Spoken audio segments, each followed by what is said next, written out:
Well, I got on the fork truck this morning. 2 days ago I used it, parked it, it was fine. Lights weren't left on, nothing like that. I turned the key, it goes, and that's it. And I get to working on this and that, and testing this and that, rolling things out. So I got a wrench and started barring the motor over to make sure it wasn't hydrolocked or something, and it seems okay. I figured it's time to pull the starter and see what's in it. Commutator looks like garbage, really corroded and stuff. It looks to be like plenty of brush life, but I'm going to take my time and get into it, clean everything up, foam it out, make sure it's all legit, and put it back together and see what happens. So I've took a sanding belt and just shimmied this up, and you can see how I've got a trough here I'm not catching because right here is worn down and right here is fat. It's kind of like an hourglass. It flares out. So I'm going to take a flat file right there and I'm going to bring this in a little bit so that it all comes down. Here's this thing going back together. All of the copper points, all of the terminals, lugs, both sides have been shined up to clean pure copper. The solenoid's kicking out, but the motor's just not getting the juice to run. So, and I've already been in the solenoid. I got to get back into it again and see what's messing up. Maybe it's a bad armature in there. Maybe it's bad brushes, but it all looked pretty good to me. So, it just goes to show I can overlook things. I'm back at it with this starter. It's a new day. I had to walk away from it for a while and let my thinking cap settle down and marinate on theory of operations. So the commutator looks good, looks electrically sound to me, meaning that I don't have any issues with shorting of any of the windings. There's no damage to any winding that's causing a winding to short to the ground, not that I can find. You know, you can hold the meter on beep mode. You can put your meter here and roll around and see if you get any beeps on any of these windings to ground. So you're checking for a path of continuity from the copper to the steel. I didn't get any. Then you can hold any one bar lug here and take your meter and go across all the other keys on this little circular piano and see that you do have continuity on every single one of these to each other. So copper to copper, you should have continuity all over. And then, excuse me, on your brush holder, I don't see any physical damage on the brush holder. Your brush holder, all your brushes should have continuity to this copper base or brass base plate.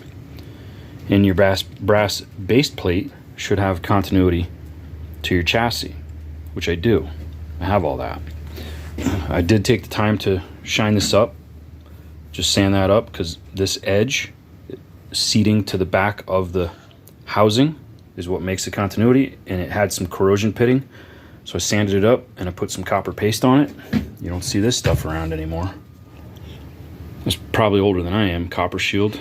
I'm starting to think that I had a shortage of washers on the back end, allowing, what I did notice was a little bit of contact between the copper windings and the back base plate, which I think would allow a short circuit. I believe that they would all touch that and then all have continuity, and then essentially your donkey would catch the carrot that's on a stick that he's been walking towards, because that's how these things work. An electric motor is a case of the mouth is right here and the carrot's right here, you know, quarter turn. So that's why you see this bend. This key is making magnetism over here. So this thing's always trying to move forward to the next position, next position, next position. If the donkey gets his carrot, he stops walking. That's what a starter will do. If you get a short, then the magnetic poles, north gets to meet south and hold hands. Once north and south are holding hands, they don't travel towards each other anymore. They don't repel. You know, north and north repel and north and south attract.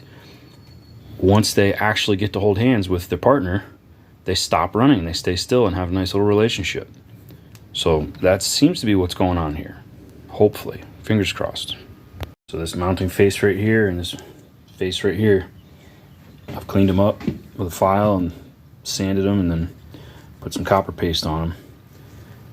And also added a shim to the back. Actually two pretty good sized shims to push this armature out. So I tried it with my little test rig here. Bendix is kicking just fine. It's working great. The armature is barely rotating. Really low speed, sounds terrible, and I can stop it with my hand. That is an improvement, because previously the armature was not turning at all. Even if I bypassed the solenoid and put juice from a battery lug right into the brush plate, it was just barely rotating. So I popped it back open again, looked at the brushes real hard, and it rolls freely. It's not a case of binding or friction. And I started pulling the brush tabs up from the holder, and they're all corroded. It's just really icky old blech. So this is the last one to do, but I've took a file, sandpaper, and I'm just scratching them up everywhere and there's also this little copper bus bar also. This is the last one, and I'll put it back together, try it again. At least I'll get to quantify if this makes a difference, because I'm going to see how much more torque it has. And I expect it to have more, but maybe the armature itself is actually bad. Fingers crossed, I'll let you know. With all this cleaned up, I got way more power on the first hit. Only on the first hit. And almost immediately, it cranked right down to like nothing, as if it was grounding out or having a massive, massive load. I pulled the back cover off again, and this time I caught smoke coming out of it. For sure. And the smoke was not coming from the exterior, it was coming from the interior. I'm losing my mind with this damn starter. I shimmed it till there's no slack anymore. The back of the brush plate, I put Permatex to act as a sort of an insulation, because I thought it was grounding out back there. I put the Permatex on the back where these windings had been impacted, and had the clear insulating spray worn off. I dabbled on some Permatex, which the good news is it did show me that I'm not having any more contact, because none of it's smeared off. It's still grounding out. The thing would work perfect the first hit or two, and then it would start loading and grounding out again. The last thing I can figure is that there's some insulation or something is missing from in this pole area, and that's grounding on something. I finally got to the bottom of it. Pull out all my pole holders. They go like this. The notch is oriented toward the bottom to clear this piece of copper strap. And look right there. One there. One there. Not too much right there. And a tiny bit starting there. This is where the armature iron core has been rubbing and chafing off the insulation and arcing, grounding out the pole. So I found some cracked up spots on the back of the poles, especially right in this corner, and I just started thinking, what if a little piece of metal or a screw falls in there? So I kind of, I don't want to say went crazy, but I made sure that if some little slip of metal, little scrap of wire, or a chunk of thread off of a screw, any little thing like that that's metal that's going to get between the case and the field pole, that's going to arc and then melt the insulation. I just didn't want to deal with any potential future problem. Or like, this was a completely bare wire. It had a piece of this insulating tube, but it had corroded and fallen off and fell out.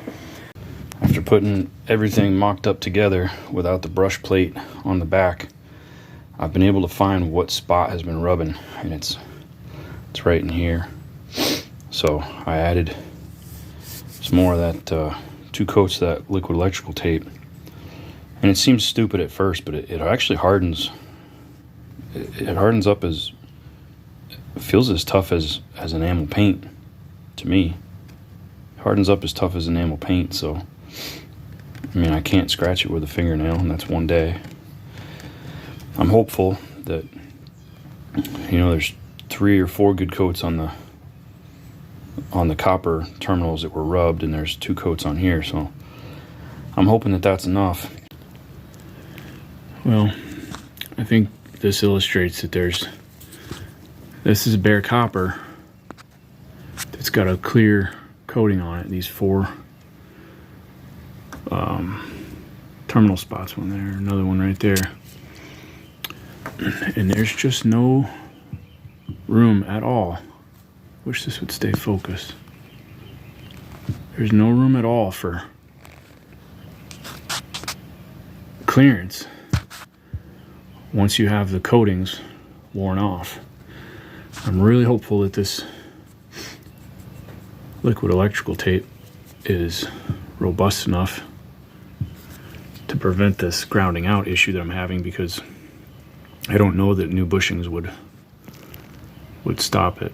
I'm going to find out. If I have to replace the bushings, then that's what I have to do, but it doesn't seem like the new bushing will be much tighter than the old one. So it turns out getting the armature concentric inside of the pole housing, the outer housing, is really pretty important. More so than I had originally considered. Starter's back in. I think that this is it. Let's find out.